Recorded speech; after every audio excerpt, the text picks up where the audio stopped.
తెలంగాణ రాష్ట్ర ప్రభుత్వం ఎంతో ప్రతిష్టాత్మకంగా అమలు చేస్తున్న ఇందిరమ్మ ఇళ్ల పథకంపై తాజాగా కీలక అప్డేట్ వచ్చింది.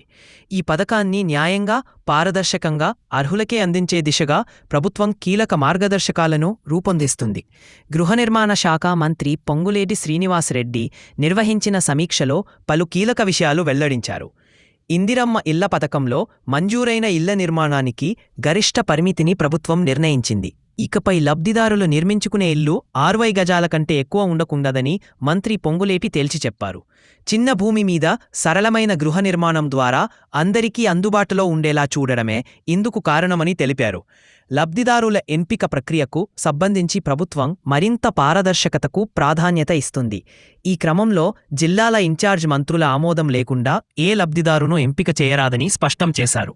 ఏ నియోజకవర్గంలోనైనా ఎంపిక చేసిన లబ్ధిదారుల జాబితాపై మంత్రుల అంగీకారం తప్పనిసరిగా ఉండాలనే ఆదేశాలు జారీ చేశారు. ఈ పథకాన్ని రాష్ట్ర వ్యాప్తంగా వేగంగా అమలు చేయాలని ప్రభుత్వం భావిస్తుంది. ముఖ్యమంత్రి రేవంత్ రెడ్డి ఆదేశాల మేరకు ప్రతి నియోజకవర్గంలో ప్రతి ఆర్థిక సంవత్సరం 3500 ఇళ్ల నిర్మాణం లక్ష్యంగా పెట్టుకున్నట్లు మంత్రి తెలిపారు. ప్రస్తుతం దరఖాస్తులు స్వీకరించగా వాటిలో అర్హుల ఎంపిక ప్రక్రియ కొనసాగుతుంది.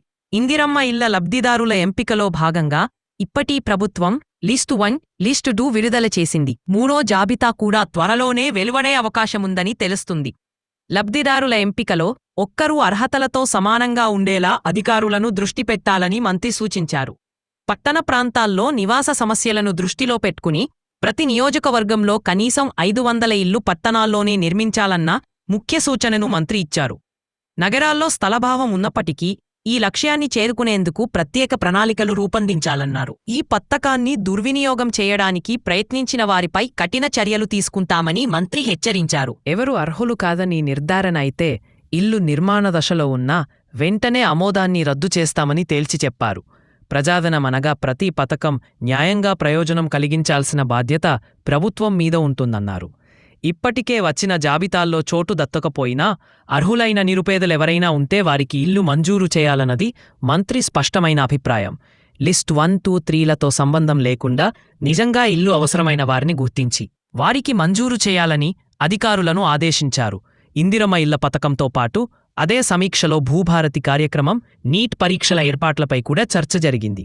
సచివాలయంలో జరిగిన ఈ సమీక్షలో సిఎస్ రామకృష్ణారావుతో కలిసి మంత్రి పొంగులేటి రాష్ట్రంలోని అన్ని జిల్లాల కలెక్టర్లు, ఎస్పీలతో వీడియో కాన్ఫరెన్స్ నిర్వహించారు. ఈ సందర్భంగా మంత్రి వెల్లడించిన మరో అంశం, ఈ నెల 5వ తేదీ నుంచి 20వ తేదీ వరకు రాష్ట్రంలోని 20 నిబంధాల్లో భూభారతి సదస్సులు నిర్వహించనున్నట్లు తెలిపారు.